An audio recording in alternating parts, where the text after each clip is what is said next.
ರಾಜ್ಯದಲ್ಲಿ ಅಕಾಲಿಕವಾಗಿ ಎದುರಾಗಿರುವ ಉಪಚುನಾವಣೆಗಳು ಸಾಕಷ್ಟು ಈಗ ರಂಗು ಪಡ್ತಾ ಇರುವಂತದ್ದು. ಪ್ರಮುಖವಾಗಿ ನೋಡಬೇಕಾದ್ರೆ ಬಾಗಲಕೋಟೆ ಜೊತೆಗೆ ದಾವಣಗೆರೆ ದಕ್ಷಿಣ ವಿಧಾನಸಭಾ ಕ್ಷೇತ್ರಗಳಲ್ಲಿ ಏಪ್ರಿಲ್ 9ರಂದು ಉಪಚುನಾವಣೆ ನಡೆಯಲಿದ್ದು, ಇದಕ್ಕಾಗಿ ಈಗಾಗಲೇ ರಾಜಕೀಯ ಪಕ್ಷಗಳು ಎಲ್ಲ ರೀತಿಯಾದ ಒಂದು ಸಿದ್ಧತೆಯಲ್ಲಿ ತೊಡಗಿಕೊಂಡಿರುವಂತದ್ದು, ಜೊತೆಗೆ ಅಭ್ಯರ್ಥಿಗಳ ಘೋಷಣೆಯನ್ನು ಸಹ ಮಾಡಿರುವಂತದ್ದು. ಆದ್ರೆ ನಾವಿಲ್ಲಿ ನೋಡಬೇಕಾದ್ರೆ ಬಾಗಲಕೋಟೆಗಿಂತಲೂ ದಾವಣಗೆರೆ ದಕ್ಷಿಣ ವಿಧಾನಸಭಾ ಕ್ಷೇತ್ರ ಅಂದ್ರೆ ಶಾಮನೂರು ಶಿವಶಂಕರಪ್ಪನವರು, ಯಾರು ದಿವಂಗತ ಮಾಜಿ ಶಾಸಕರಾಗಿದ್ದ ಶಾಮನೂರು ಶಿವಶಂಕರಪ್ಪನವರ ಅಕಾಲಿಕ ನಿಧನದಿಂದ ತೆರವಾಗಿರುವ ಸ್ಥಾನಕ್ಕೆ ಉಪಚುನಾವಣೆ ನಡೀತಾ ಇರುವಂತದ್ದು. ಆದರೆ ಈ ಉಪಚುನಾವಣೆ ಸಾಕಷ್ಟು ರಾಜ್ಯ ಸರ್ಕಾರಕ್ಕೆ, ಜೊತೆಗೆ ಪ್ರಮುಖವಾಗಿ ನೋಡಬೇಕಾದ್ರೆ ಮುಖ್ಯಮಂತ್ರಿ ಸಿದ್ದರಾಮಯ್ಯ ಹಾಗೂ ಡಿಸಿಎಂ ಡಿ ಕೆ ಶಿವಕುಮಾರ್ ಅವರಿಗೂ ಸಹ ಎಲ್ಲ ಒಂದು ಕಡೆ ಪ್ರತಿಷ್ಠೆಯ ಪಣವಾಗಿ ಪರಿಣಮಿಸಿರುವಂತದ್ದು. ಯಾಕಂದ್ರೆ ಈಗಾಗಲೇ ಶಾಮನೂರು ಶಿವಶಂಕರಪ್ಪನವರು ನಿಧನದ ನಂತರ ತೆರವಾಗಿದ್ದ ಸ್ಥಾನ ಇದೀಗ ಮತ್ತೆ ಶಾಮನೂರು ಕುಟುಂಬದ ಪಾಲಾಗುತ್ತಾ ಅನ್ನೋ ಪ್ರಶ್ನೆಯೂ ಸಹ ಇಲ್ಲಿ ಮೂಡ್ತಾ ಇರುವಂತದ್ದು. ಈ ಕಾರಣಕ್ಕಾಗಿ ಎಲ್ಲವೂ ಸಹ ದಾವಣಗೆರೆ ದಕ್ಷಿಣ ವಿಧಾನಸಭಾ ಕ್ಷೇತ್ರದ ಮೇಲೆ ಎಲ್ಲರ ಚಿತ್ತ ನೆಟ್ಟಿರುವಂತದ್ದು. ಮುಖ್ಯವಾಗಿ ನೋಡ್ಬೇಕಂದ್ರೆ ದಾವಣಗೆರೆ ದಕ್ಷಿಣ ವಿಧಾನಸಭಾ ಕ್ಷೇತ್ರದಲ್ಲಿ 2,23,344 ವೋಟರ್ಸ್ ಅಂದ್ರೆ ಮತದಾರರಿದ್ದು, ಅದರಲ್ಲಿ ಪ್ರಮುಖವಾಗಿ 64,000 ಮುಸ್ಲಿಂ ಅಂದ್ರೆ ಅಲ್ಪಸಂಖ್ಯಾತ ಮತಗಳು ಅಲ್ಲಿ ಆ ಕ್ಷೇತ್ರದಲ್ಲಿ ಇರುವಂತದ್ದು. ಅಂದ್ರೆ ಈ ಲೆಕ್ಕಾಚಾರವನ್ನು ನೋಡಿದಾಗ ಅಲ್ಪಸಂಖ್ಯಾತರ ಬಾಹುಳ್ಯವಿರುವ ದಾವಣಗೆರೆ ದಕ್ಷಿಣ ವಿಧಾನಸಭಾ ಕ್ಷೇತ್ರದಲ್ಲಿ ಶಾಮನೂರು ಕುಟುಂಬಕ್ಕೆ ಟಿಕೆಟ್ ನೀಡಿರುವುದು ಸಾಕಷ್ಟು ಎಲ್ಲ ಒಂದ್ ಕಡೆ ಅಲ್ಪಸಂಖ್ಯಾತರ ಆಕ್ರೋಶಕ್ಕೆ ಕಾರಣವಾಗಿರುವಂತದ್ದು. ಮತ್ತೊಂದು ವಿಚಾರ, ಈ ಚುನಾವಣೆ ನೋಡ್ಬೇಕಂದ್ರೆ ಯಾವುದೇ ಚುನಾವಣೆ ಆಗಿರ್ಲಿ ಅಲ್ಲಿ ಜಾತಿ ಬಲ ಜಾತಿ ಸಮೀಕರಣವೂ ಸಹ ಇರುವಂತದ್ದು. ಇದೇ ಕಾರಣಕ್ಕಾಗಿ ಕಾಂಗ್ರೆಸ್ ಪಕ್ಷದಲ್ಲಿ ಮುಸ್ಲಿಂ ಜಾತಿ ಸಮೀಕರಣವನ್ನ ಬದಿಗಿಟ್ಟು ಮತ್ತೆ ಕುಟುಂಬ ರಾಜಕೀಯಕ್ಕೆ ಮನೆ ಹಾಕಿರುವುದು ಸಾಕಷ್ಟು ಅಲ್ರಿ. ಪ್ರಮುಖವಾಗಿ ಮುಸ್ಲಿಂ ಅಂದ್ರೆ ಅಲ್ಪಸಂಖ್ಯಾತ ನಾಯಕರ ಆಕ್ರೋಶಕ್ಕೆ ಗುರಿಯಾಗಿದ್ದು, ಜೊತೆಗೆ ಕಾಂಗ್ರೆಸ್ ಪಕ್ಷದಲ್ಲೂ ಸಹ ಎಲ್ಲ ಒಂದ್ ಕಡೆ ಅಸಮಾಧಾನಕ್ಕೆ ಕಾರಣವಾಗಿರುವಂತದ್ದು. ಈ ಕಾರಣಕ್ಕಾಗಿ ದಾವಣಗೆರೆ ದಕ್ಷಿಣ ವಿಧಾನಸಭಾ ಕ್ಷೇತ್ರ ಸಾಕಷ್ಟು ಒಂದು ಹೈ ವೋಲ್ಟೇಜ್ ಕಣವಾಗಿ ಪರಿಣಮಿಸಿರುವಂತದ್ದು. ಸಮರ್ಥ್ ಶಾಮನೂರ್ ಅವರು ಅಂದ್ರೆ ಎಸ್ ಅಂದ್ರೆ ದಾವಣಗೆರೆ ಉಸ್ತುವಾರಿ ಸಚಿವರು, ಜೊತೆಗೆ ತೋಟಗಾರಿಕಾ ಸಚಿವರು ಎಸ್ ಮಲ್ಲಿಕಾರ್ಜುನ್ ಅವರ ಪುತ್ರ ಸಮರ್ಥ್ ಶಾಮನೂರ್ ಅವರಿಗೆ ಟಿಕೆಟ್ ನೀಡಿರುವುದು ಸಾಕಷ್ಟು ಕಾಂಗ್ರೆಸ್ ವಲಯದಲ್ಲೂ ಅಸಮಾಧಾನಕ್ಕೆ ಕಾರಣವಾಗಿರುವುದು, ಜೊತೆಗೆ ಅಲ್ಪಸಂಖ್ಯಾತರಲ್ಲೂ ಸಹ ಒಂದು ಕಾರಣವಾಗಿರುವಂತದ್ದು. ಜೊತೆಗೆ ಇದೇ ಕಾರಣಕ್ಕಾಗಿ ಕಾಂಗ್ರೆಸ್ಗೆ ಅಲ್ಲಿ ದಾವಣಗೆರೆ ದಕ್ಷಿಣ ವಿಧಾನಸಭಾ ಕ್ಷೇತ್ರದಲ್ಲಿ ಬಂಡಾಯದ ಬಾವುಟವು ಸಹ ಹಾರಿರುವಂತದ್ದು. ಯಾರು ಕಾಂಗ್ರೆಸ್ ಪಕ್ಷಕ್ಕೆ ದಶಕದಿಂದ ದುಡಿದಿರುವ ಸಾದಿಕ್ ಪೈಲ್ವಾನ್ ಅವರನ್ನ ತಳ್ಳಿ ಅವರನ್ನ ಬದಿಗೊತ್ತಿ ಮತ್ತೆ ಶಾಮನೂರು ಶಿವಶಂಕರಪ್ಪನವರ ಕುಟುಂಬಕ್ಕೆ ಟಿಕೆಟ್ ಅನ್ನು ನೀಡುವ ಮೂಲಕ ಮತ್ತೆ ತಮ್ಮ ಕ್ಷೇತ್ರವನ್ನ ದಾವಣಗೆರೆ ದಕ್ಷಿಣ ವಿಧಾನಸಭಾ ಕ್ಷೇತ್ರವನ್ನ ಯಾವುದೇ ಕಾರಣಕ್ಕೂ ಬಿಟ್ಟು ಕೊಡಬಾರದು ಅನ್ನೋ ನಿಟ್ಟಿನಲ್ಲಿ ಕಾಂಗ್ರೆಸ್ ಪಕ್ಷ ಒಂದು ರಣತಂತ್ರವನ್ನ ಹೆಣೆದಿರುವಂತದ್ದು. ಅಲ್ಲದೆ ಇದೇ ವಿಚಾರ ಅಂದ್ರೆ ಈ ಶಾಮನೂರು ಶಿವಶಂಕರಪ್ಪನವರ ಕುಟುಂಬಕ್ಕೆ ಟಿಕೆಟ್ ನೀಡಿರುವ ವಿಚಾರವನ್ನ ನೋಡಿದಾಗ ಆರಂಭದಿಂದಲೂ ಸಹ ಯಾವಾಗ ಶಾಮನೂರು ಶಿವಶಂಕರಪ್ಪನವರು ನಿಧನವಾದ್ರು ಆ ದಿನದಿಂದಲೂ ಸಹ ಅವತ್ತೇ ಕುಟುಂಬ ನಿರ್ಧರಿಸಿತ್ತು ಮುಂದಿನ ಉತ್ತರಾಧಿಕಾರಿ ಅಂದ್ರೆ ದಾವಣಗೆರೆ ದಕ್ಷಿಣ ವಿಧಾನಸಭಾ ಕ್ಷೇತ್ರದ ಉತ್ತರಾಧಿಕಾರಿ ಅನ್ನೋ ಲೆಕ್ಕದಲ್ಲಿ ಸಮರ್ಥ ಶಾಮನೂರ್ ಅವರನ್ನ ಕುಟುಂಬ ಜೊತೆಗೆ ಅಲ್ಲಿನ ಬೆಂಬಲಿಗರು ಸಹ ಬಿಂಬಿಸಲು ಪ್ರಯತ್ನಿಸಿದ್ರು. ಇದರ ಮೊದಲ ಭಾಗವಾಗಿ ಶಾಮನೂರ್ ಅವರ ಒಂದು ನುಡಿ ನಮನ ಕಾರ್ಯಕ್ರಮದಲ್ಲೂ ಸಹ ಮುಖ್ಯಮಂತ್ರಿ ಸಿದ್ದರಾಮಯ್ಯ ಹಾಗೂ ಡಿಸಿಎಂ ಡಿ ಕೆ ಶಿವಕುಮಾರ್ ಅವರಿಗೆ ಸಮರ್ಥ ಶಾಮನೂರ್ ಅವರಿಂದನೇ ಒಂದು ಸನ್ಮಾನ ಮಾಡಿಸುವ ಮೂಲಕ ಎಲ್ಲ ಒಂದು ಕಡೆ ಉತ್ತರಾಧಿಕಾರಿಯ ಎಂಟ್ರಿ ಕೊಡುವ ನಿಟ್ಟಿನಲ್ಲಿಯೇ ಈ ಒಂದು ವೇದಿಕೆ ಸಜ್ಜಾಗಿತ್ತು ಅನ್ನೋದು ಸಾಕಷ್ಟು ರಾಜಕೀಯ ವಲಯದಲ್ಲಿ ಕೇಳಿ ಬರುತ್ತಿರುವಂತಹ ಮಾತಾಗಿರುವಂತದ್ದು. ಆದ್ರೂ ಸಹ ಇದೊಂದು ಸತ್ಯ ಅಂತಾನೆ ಹೇಳ್ಬಹುದಾಗಿರುವಂತದ್ದು. ಅವತ್ತು ನಡೆದಿರುವ ಘಟನೆ ಈಗ ನಡೀತಿರುವ ಘಟನೆಗೆ ಎರಡೂ ಸಾಮ್ಯತೆ ಇರುವಂತದ್ದು. ಅವತ್ತು ಮುಖ್ಯಮಂತ್ರಿ ಸಿದ್ದರಾಮಯ್ಯನವರು ಜೊತೆಗೆ ಡಿ ಕೆ ಶಿವಕುಮಾರ್ ಅವರಿಗೆ ಸನ್ಮಾನ ಮಾಡಿದ ಶಾಮನೂರು ಶಿವಶಂಕರಪ್ಪನವರ ಮೊಮ್ಮಗ ಸಮರ್ಥ ಶಾಮನೂರ್ ಅವರೇ ಇವತ್ತು ದಾವಣಗೆರೆ ದಕ್ಷಿಣ ವಿಧಾನಸಭಾ ಕ್ಷೇತ್ರದ ಅಭ್ಯರ್ಥಿಯಾಗಿದ್ದಾರೆ. ಅಂದ್ರೆ ಕಾಂಗ್ರೆಸ್ ಪಕ್ಷದಲ್ಲೂ ಸಹ ಕುಟುಂಬ ರಾಜಕಾರಣ ಇದ್ದೇ ಇದೆ ಅನ್ನೋದು ಇಲ್ಲಿ ಸ್ಪಷ್ಟವಾಗಿ ಗೊತ್ತಾಗುತ್ತೆ. ಅಲ್ಲದೆ ಈ ವಿಚಾರ ನೋಡಿದಾಗ ಕಾಂಗ್ರೆಸ್ ಸಚಿವರು ಸಹ ಇದನ್ನ ಬಹಿರಂಗವಾಗಿ ಒಪ್ಕೊಳ್ತಾರೆ.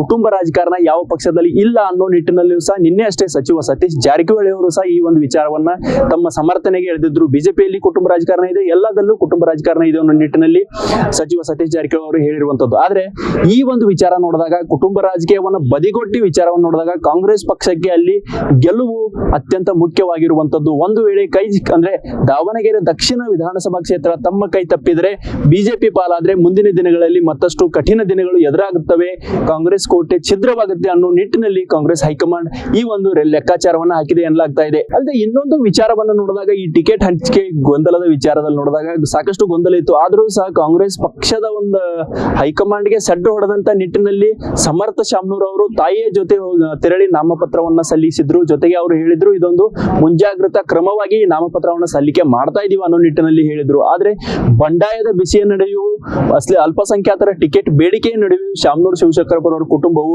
ಕಾಂಗ್ರೆಸ್ ಪಕ್ಷಕ್ಕೆ ಎಲ್ಲೋ ಒಂದ್ ಕಡೆ ಸಡ್ಡು ಹೊಡೆದಂತೆ ತಮ್ಮ ಆ ಒಂದು ಪ್ರಕ್ರಿಯೆಯನ್ನ ಮಾಡಿತ್ತು. ಅದಾದ ಬಳಿಕ ಶಾಮನೂರು ಶಿವಶಂಕರಪ್ಪನವರ ಪುತ್ರ ಸಚಿವ ಮಲ್ಲಿಕಾರ್ಜುನ್ ಅವರು ದಿಢೀರ್ ಬೆಂಗಳೂರಿಗೆ ಬರ್ತಾರೆ. ಜೊತೆಗೆ ರಾಜ್ಯ ಉಸ್ತುವಾರಿ ರಣದೀಪ್ ಸಿಂಗ್ ಸುರ್ಜೇವಾಲಾ ಜೊತೆ ಸುತ್ತಿನ ಮಾತುಕತೆ ಮಾಡ್ತಾರೆ. ಅಂದ್ರೆ ಹಲವು ಸುತ್ತಿನ ಮ್ಯಾರಥಾನ್ ಮೀಟಿಂಗ್ ಗಳ ಮೂಲಕ ಅಧಿಕೃತವಾಗಿ ಅಂದ್ರೆ ಕೊನೆಯ ಕ್ಷಣದಲ್ಲಿ ಶಾಮನೂರು ಶಿವಶಂಕರಪ್ಪನವರ ಕುಟುಂಬಕ್ಕೆ, ಅದರಲ್ಲೂ ಸಮರ್ಥ ಶಾಮನೂರ್ಗೆ ಕಾಂಗ್ರೆಸ್ ಟಿಕೆಟ್ ಅನೌನ್ಸ್ ಮಾಡುತ್ತೆ.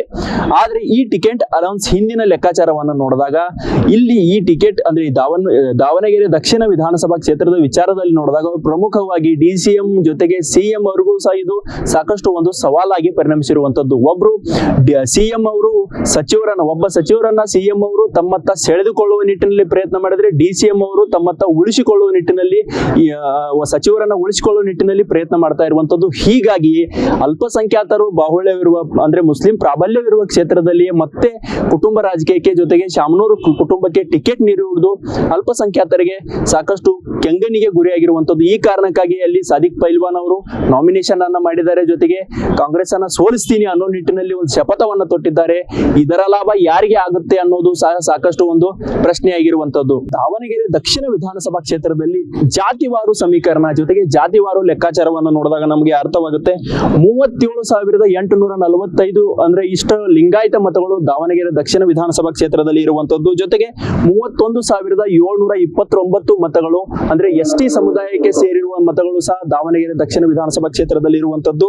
ಮತ್ತೊಂದು ನೋಡ್ಬೇಕಾದ್ರೆ SC ಒಳಜಾತಿ 29,000, SC ಒಳಜಾತಿ ಅಂದ್ರೆ ವಿಶಿಷ್ಟ ಜಾತಿಯ ಮತಗಳು ಸಹ ಅಲ್ಲಿ 29,000 ಇರುವಂತದ್ದು. ಮತ್ತೆ ನೋಡ್ಬೇಕಾದ್ರೆ 64,244 ಮತಗಳು, ಅತ್ಯಂತ ಹೆಚ್ಚಿನ ಮತಗಳು ಅಲ್ಲಿ ಮುಸ್ಲಿಂ ಸಮುದಾಯದ ಅಲ್ಪಸಂಖ್ಯಾತ ಸಮುದಾಯದ ಮತಗಳು ಅಲ್ಲಿ ನಿರ್ಣಾಯಕ ಪಾತ್ರವನ್ನು ದಾವಣಗೆರೆ ದಕ್ಷಿಣ ವಿಧಾನಸಭಾ ಕ್ಷೇತ್ರದಲ್ಲಿ ವಹಿಸ್ತಾ ಇರುವಂತದ್ದು.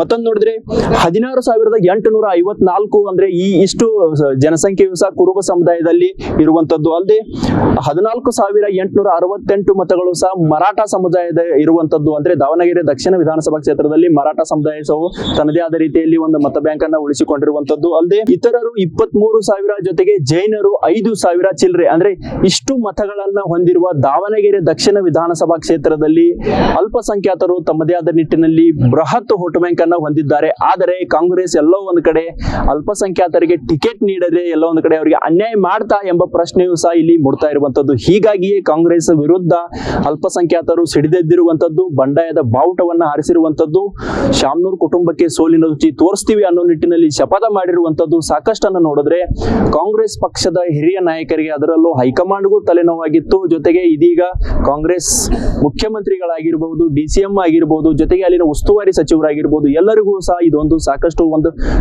ಜಿದ್ದಿನ ಕನವಾಗಿ ಪರಿಣಮಿಸಿರುವಂತದ್ದು.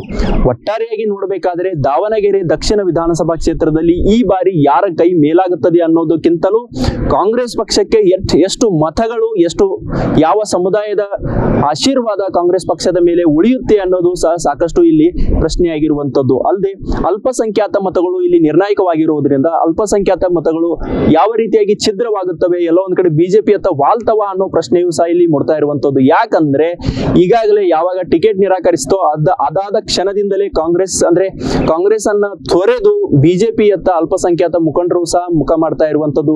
ಈ ಎಲ್ಲವನ್ನು ನೋಡಿದಾಗ, ಈ ಕ್ಷಿಪ್ರ ರಾಜಕೀಯ ಬೆಳವಣಿಗೆಯನ್ನ ನೋಡಿದಾಗ ದಾವಣಗೆರೆ ದಕ್ಷಿಣ ವಿಧಾನಸಭಾ ಕ್ಷೇತ್ರದಲ್ಲಿ ಕಾಂಗ್ರೆಸ್ ಗೆಲುವು ಸುಲಭ ಅಂತಾನೂ ಹೇಳ್ಬಹುದಾಗಿರುವಂತದ್ದು, ಜೊತೆಗೆ ಅಷ್ಟೇ ಕಠಿಣವಾಗಿಯೂ ಅಂತಾನೆ ಹೇಳ್ಬಹುದಾಗಿರುವಂತದ್ದು. ಒಂದು ವೇಳೆ ಅಲ್ಪಸಂಖ್ಯಾತ ಸಮುದಾಯದ ಮತಗಳು ಯಥಾಸ್ಥಿತಿಯಾಗಿ ಕಾಂಗ್ರೆಸ್ ಪಾಲಾದರೆ ಅಲ್ಲಿ ಸಮರ್ಥ ಶಾಮನೂರ್ ಗೆಲುವಾಗುವ ಸಾಧ್ಯತೆಗಳು ದಟ್ಟವಾಗಿರುವಂತದ್ದು. ಅಲ್ಲದೆ ಅಲ್ಪಸಂಖ್ಯಾತ ಮತಗಳು ಸೇರಿದಂತೆ ಎಲ್ಲ ಸಮುದಾಯವನ್ನ ಒಲಿಸಿಕೊಳ್ಳುವ ನಿಟ್ಟಿನಲ್ಲಿ ಎಲ್ಲೋ ಒಂದ್ ಕಡೆ ಬಿಜೆಪಿಯು ಸಹ ಪ್ರಯತ್ನಕ್ಕೆ ಮುಂದಾಗಿರುವಂತದ್ದು. ಈ ಬಿಜೆಪಿ ಪ್ರಯತ್ನ ಸಫಲವಾದರೆ ಅಲ್ಲಿ ಶಾಮನೂರ್ ಕುಟುಂಬದ ಕಾಂಗ್ರೆಸ್ ಟಿಕೆಟ್ ಎಲ್ಲೋ ಒಂದ್ ಕಡೆ ಯಾವ ರೀತಿಯಾಗಿ ದಕ್ಕಿಸಿಕೊಂಡಿದ್ದಾರಲ್ಲ ಅದೇ ರೀತಿಯಾಗಿ ಶಾಮನೂರ್ ಕುಟುಂಬ ದಾವಣಗೆರೆ ದಕ್ಷಿಣ ಕ್ಷೇತ್ರವನ್ನ ಬಿಟ್ಟು ಕೊಡುವ ನಿಟ್ಟಿನಲ್ಲೂ ಸಹ ಎಲ್ಲೋ ಒಂದ್ ಕಡೆ ರಣತಂತ್ರಗಳನ್ನ ಹೆಣೆಯುವಲ್ಲಿ ಬಿಜೆಪಿಯು ಸಹ ಯಶಸ್ವಿ ಆಗ್ತಾನೆ ಅಂತಾನೆ ಹೇಳ್ಬಹುದಾಗಿರುವಂತದ್ದು. ಒಟ್ಟಾರೆಯಾಗಿ ನೋಡಿದ್ರೆ ಏಪ್ರಿಲ್ 9ರಂದು ಚುನಾವಣೆ ನಡೆಯಲಿದ್ದು ಈಗಾಗಲೇ ಅಭ್ಯರ್ಥಿಗಳು ತಮ್ಮದೇ ರೀತಿಯಲ್ಲಿ ನಾಮಪತ್ರವನ್ನ ಸಲ್ಲಿಕೆ ಮಾಡಿದ್ದಾರೆ. ಜೊತೆಗೆ ಅದರಲ್ಲೂ ರಾಜ್ಯದ ಘಟಾನುಘಟಿ ನಾಯಕರು ಮುಖ್ಯಮಂತ್ರಿ ಸಿದ್ದರಾಮಯ್ಯ, DCM DK ಶಿವಕುಮಾರ್ ಸೇರಿದಂತೆ ಕಾಂಗ್ರೆಸ್ ಪಕ್ಷದ ಅಭ್ಯರ್ಥಿಗಳ ಪರವಾಗಿ ಮತಬೇಟೆಯನ್ನ ಮಾಡಲಿದ್ದಾರೆ. ಜೊತೆಗೆ ಅದೇ ರೀತಿ ಬಿಜೆಪಿ